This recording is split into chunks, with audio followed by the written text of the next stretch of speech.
Started. Uh, what we are supposed to do today, partition coefficients. Partition is actually division. It's the division of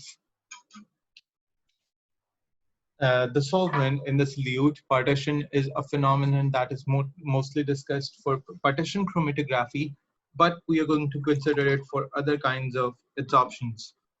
Okay. To understand that, let's go with the basics first.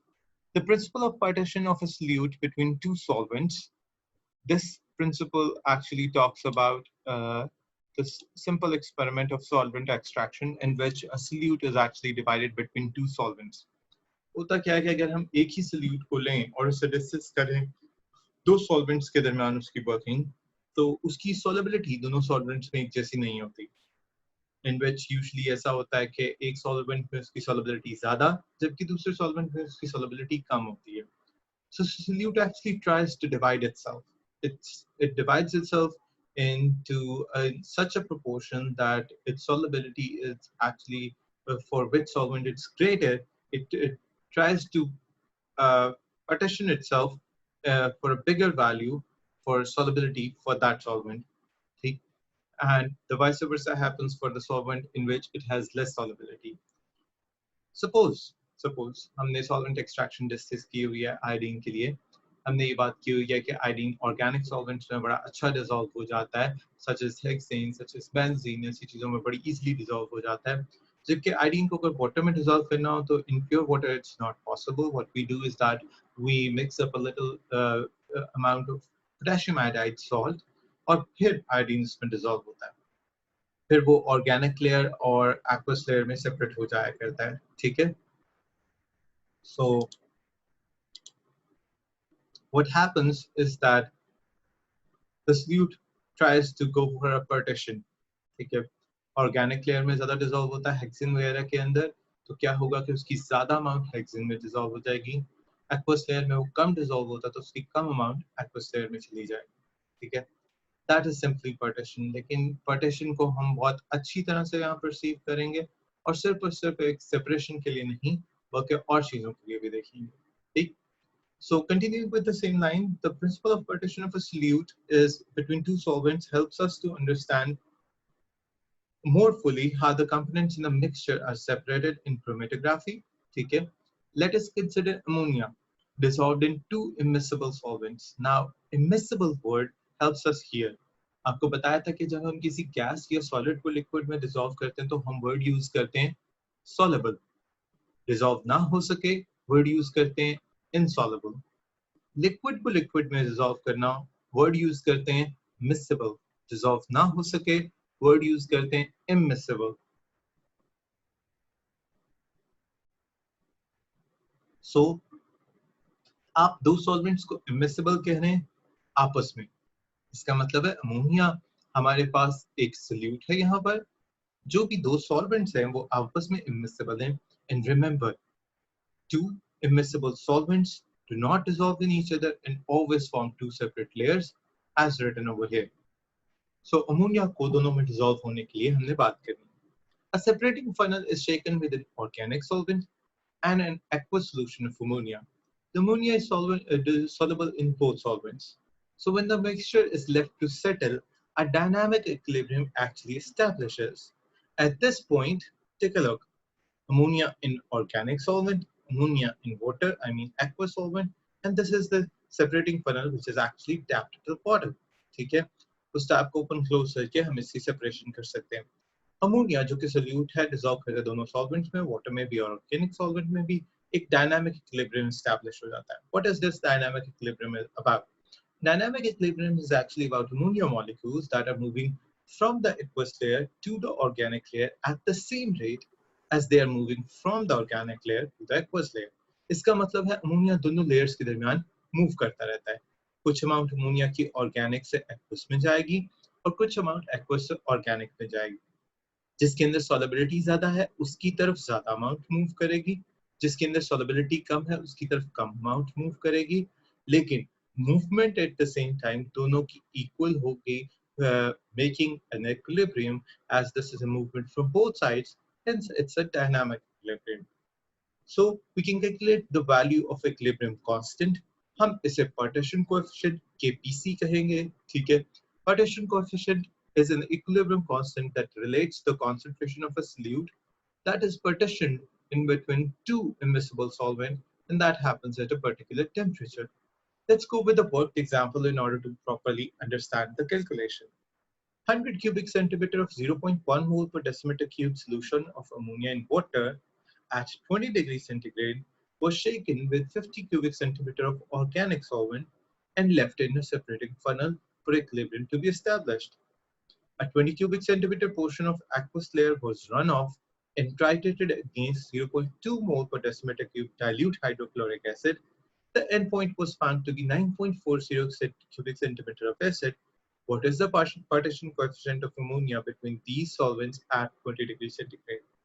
Now, as you understand, we can take some amount of aqueous layer. We can always titrate it against an acid because ammonia solution is alkaline, and we can always find out what was the concentration for which specific volume for that aqueous portion. Okay? We already know the volume for that aqueous portion to be 20 cubic centimeter. Okay? We know the volume of the acid. We know the concentration of the acid. We can always write up the equation and we can come up with the answer of concentration of that alkali.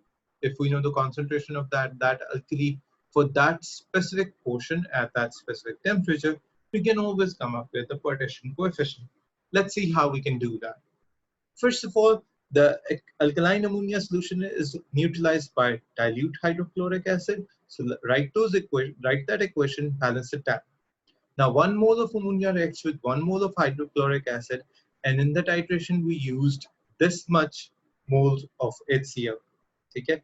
As we have all the information, the concentration and the volume of HCl, so that's what we are going to start with, and we find number of moles of HCl used in the system. Continuing, as there is a 1:1, so we'll try to find out number of moles of ammonia used, and from that moles and that volume, we're going to find out the molar concentration of ammonia there is. Okay, so that's the molar concentration of ammonia. That is 9.40 moles per decimeter cube. No, actually,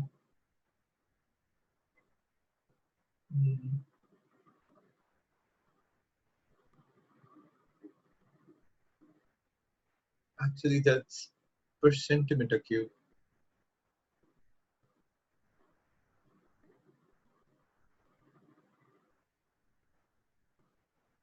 As they're not dividing it by 100,000, so that's centimeter cube, right?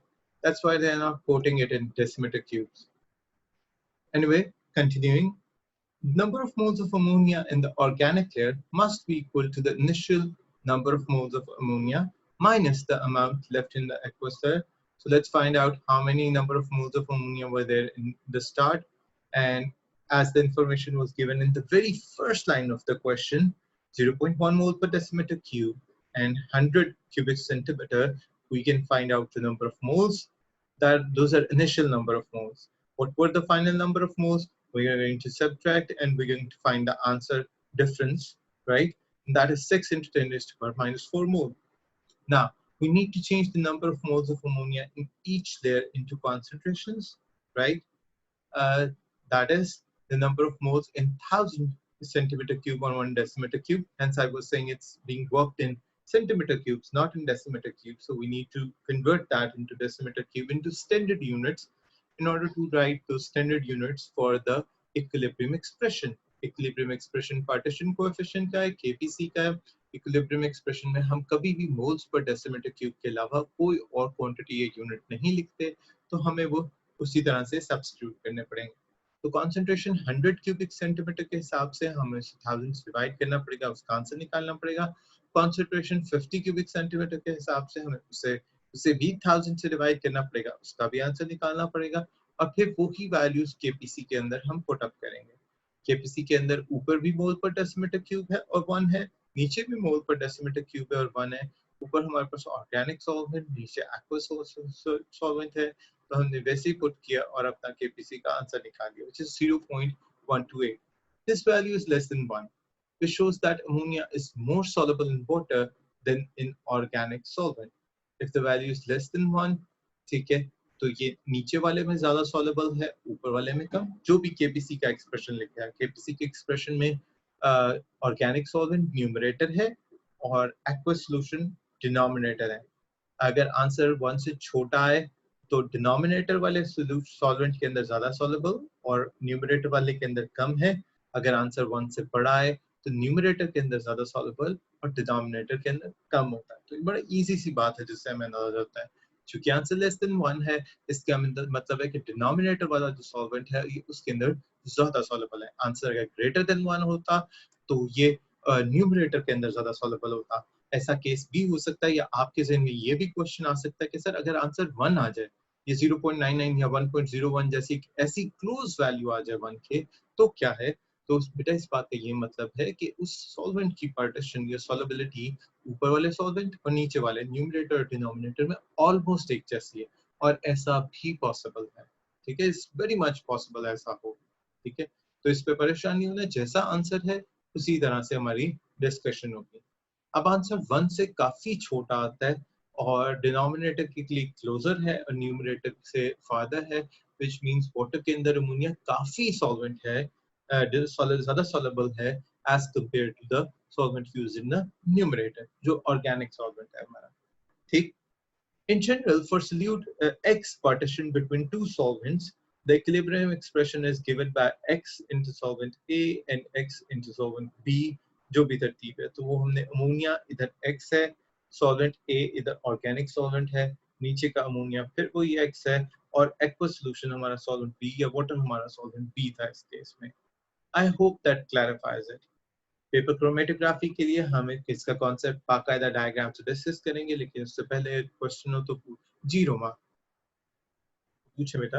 Excuse me sir, ये जो अभी आखिर में KPC का जो expression आया था, इसके अंदर उनकी कॉन्सेंट्रेशंस को मल्टीप्लाई करना है या उनके मोल्स को मल्टीप्लाई करना है, x इनटू सॉल्वेंट A और ये?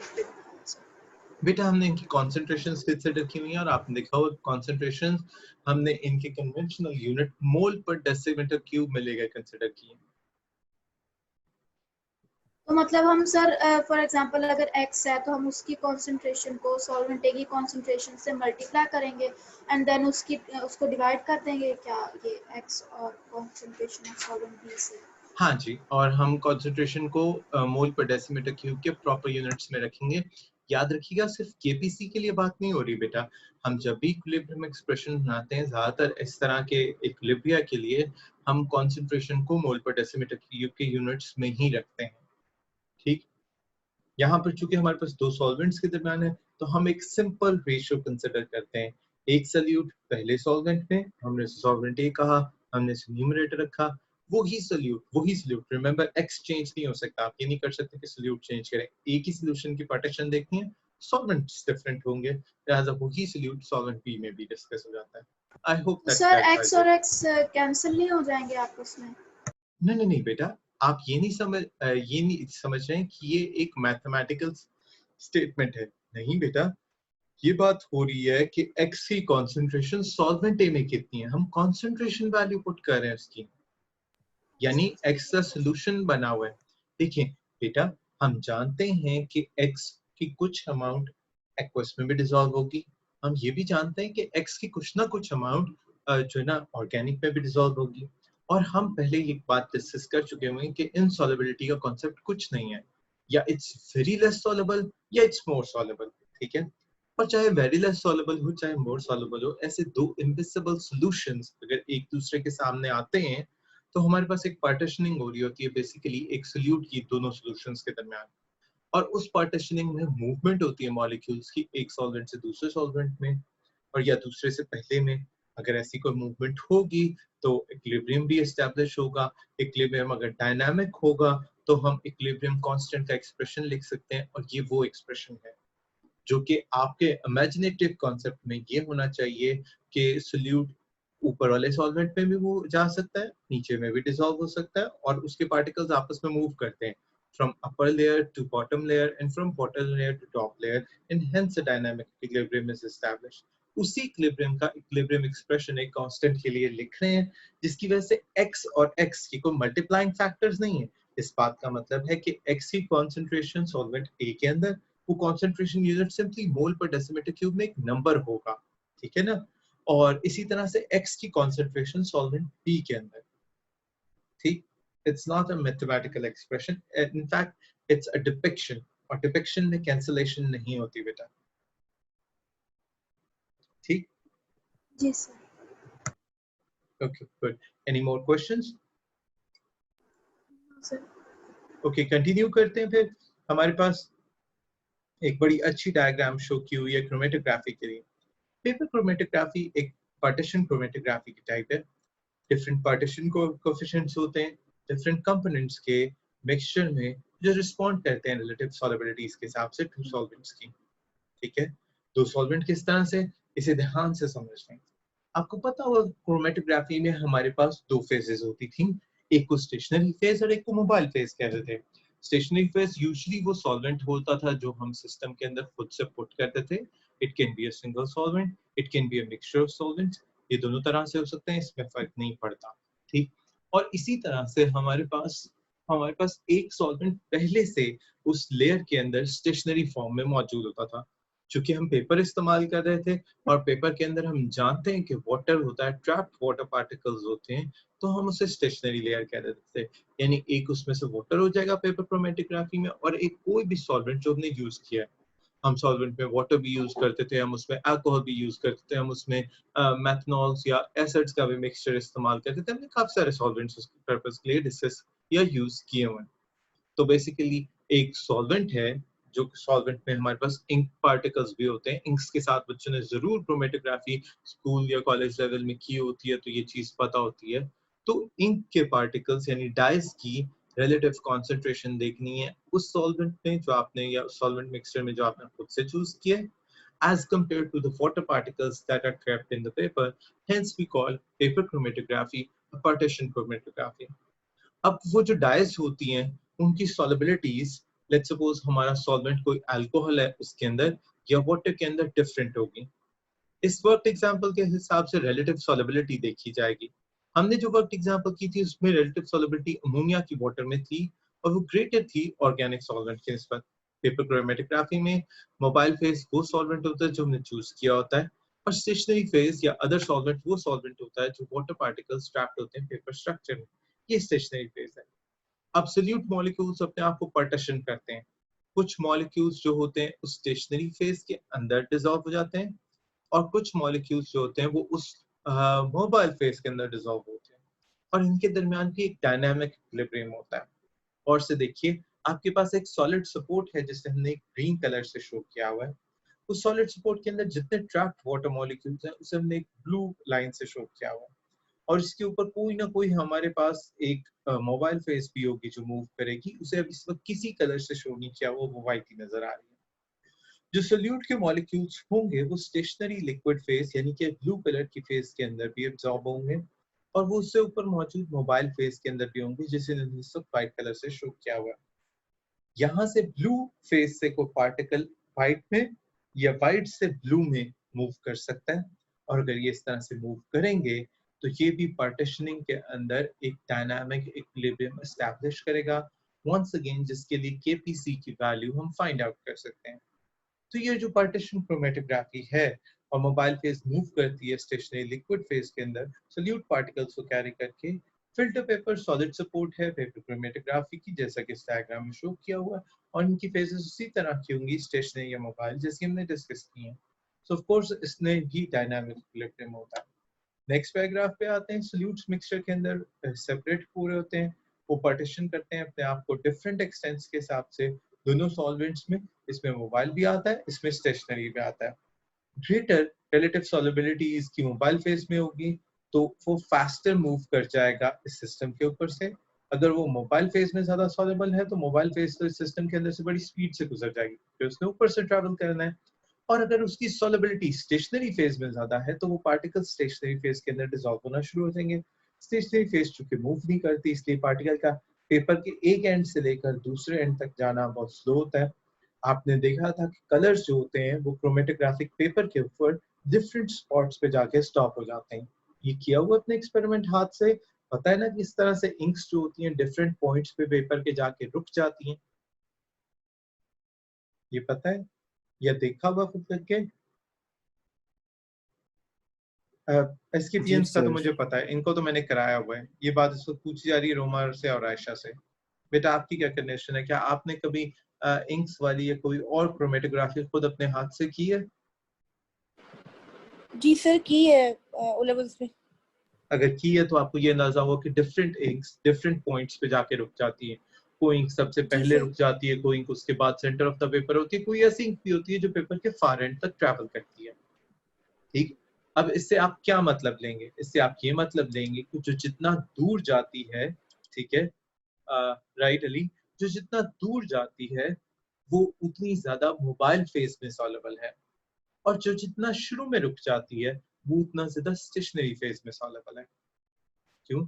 स्टेशनरी फेज में जो सॉलेबल होती है वो जल्दी रुक जाती है क्योंकि वो स्टेशनरी फेज के अंदर डिसॉल्व हो जाती है, वो उधर ट्रैप हो जाती है बेचारे। और जो मोबाइल फेज में ज्यादा सॉलेबल होती है, तो वह मोबाइल फेज जैसे जैसे उस पेपर पर जहां तक ट्रैवल करने की कोशिश करती है उसके साथ वहां वहां तक जाने की कोशिश करती है। लेकिन अनफॉर्चुनेटली जो मोबाइल फेज में भी ज्यादा सॉलेबल होती है उसका कुछ ना कुछ हिस्सा स्टेशनरी फेज में भी सॉलेबल होता है, लिहाजा थोड़ी थोड़ी थोड़े थोड़े करके एक इंक की ट्रेल हमारे पास बन जाती है। ट्रेल समझते ना, आपने देखा होगा वहां एक पर्टिकुलर स्पॉट नहीं लगता बल्कि एक लंबी सी टेल सी बनती थी कलर्स की। अगर आपने क्रोमेटोग्राफी अपने हाथ से की हुई है तो आपने ये टेल्स बनती हुई देखी होंगी, जिसका मतलब है कि वो थोड़े थोड़े करके स्टेशनरी फेज के साथ मिलकर ट्रैप होकर स्टॉप होते जाते हैं, जिसकी वजह से कलर हमें एक छोटे से पॉइंट पे नहीं बल्कि एक लंबी सी टेल की सूरत में ड्रॉ हुआ हुआ नजर आता है। अगर आपने अपने हाथ से की हुई है या आपके जहन में ये बात है तो आपको मेरा पॉइंट अच्छी तरह से समझ में आता होगा। नहीं समझ में आता तो पूछ लें, यहाँ पर हमारे वाला पास ये वाला पोर्शन कंप्लीट हो जाता है।